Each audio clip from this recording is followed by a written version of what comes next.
Chapter 47 I Psychoanalyze a Goat.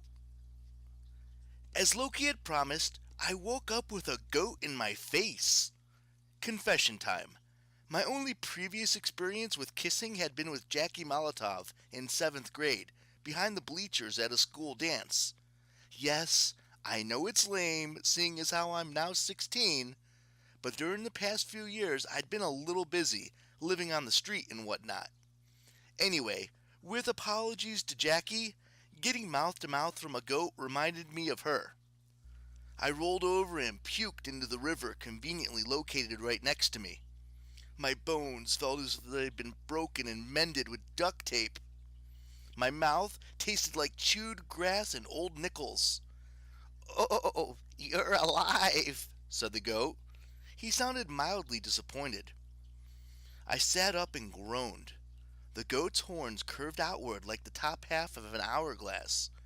Sticker burrs matted his shaggy brown fur. A lot of questions crowded into my head. Where am I? Why are you talking to a goat? Why does your breath smell so bad? Have you been eating spare change? The first question that came out was, "Where are my friends?" "The elf and the girl?" asked the goat.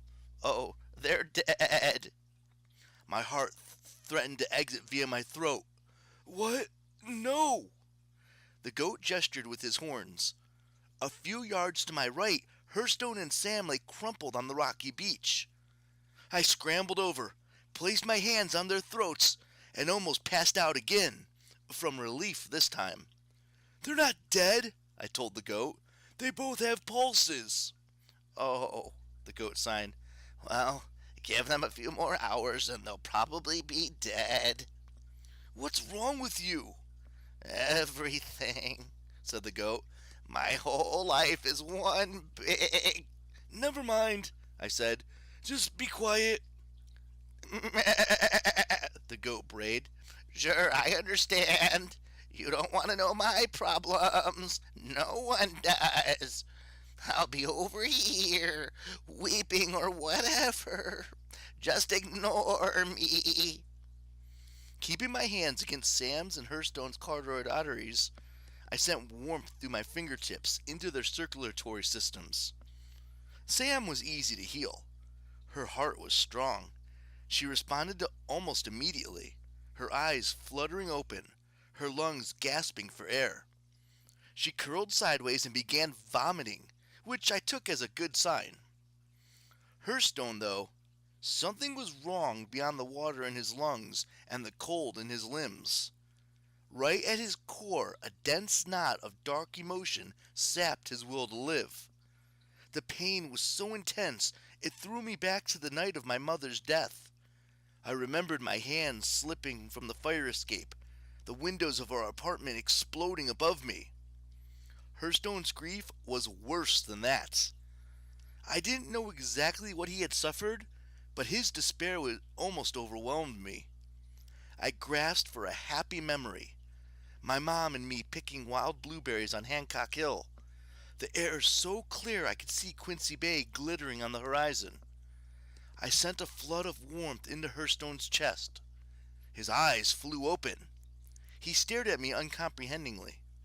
Then he pointed at my face and gestured weakly, the sign for lights. "What do you mean?" I asked. Sam groaned. She rose on one arm and squinted at me. "Magnus, why are you glowing?" I looked at my hands. Sure enough, I seemed to have been dipped in Folkvanger lights. The warm, buttery aura was starting to fade, but I could feel residual power tingling along my arm hairs. "Apparently," I said, "if I heal too much at once, I glow." Sam winced. "Well, thanks for healing us, but try not to self-combust. How is Heath?" I helped him sit up. "How you feeling, buddy?"